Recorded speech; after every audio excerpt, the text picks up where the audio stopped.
Para sa FEU Tamaraos Cheer Dance Team, ang tunay na panalo sa UAAP Season 88 ay hindi lang ang podium finish, kundi ang pagdaig sa sariling pressure at paghahatid ng malinis na routine na simbolo ng kanilang tibay, disiplina at pagkakaisa. Ang ibang detalye alamin sa eksklusibong pag-abante ni Rog Nicolas. Sports Now. Sports Now. Exclusive.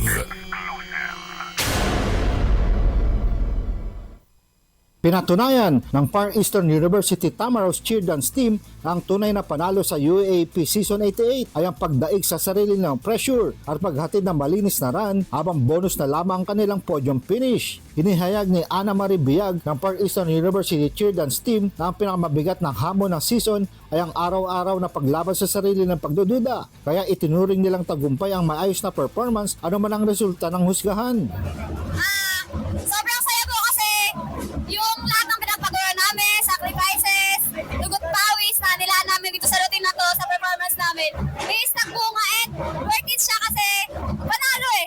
Doon pa lang sa yung nabuo namin yung yung routine namin, doon pa lang sa pag-perform namin, nagkaroon kami ng good run and good performance. Doon pa lang, panalo na kami sa sarili namin kasi yun nga, lagi sinasabi sa amin ni Coach na kalaban nyo yung sarili nyo, na kailangan nyo labanan yung sarili nyo kung magkakamali ba kayo or maganda ba yung mabibigay yung performance. Kaya doon pa lang sa sinabi ni Coach na maganda yung nabigay namin performance, doon pa lang panalo na kami. And itong nakuha naming second runner-up, bonus na lang and sobrang saya niya kasi worth it siya.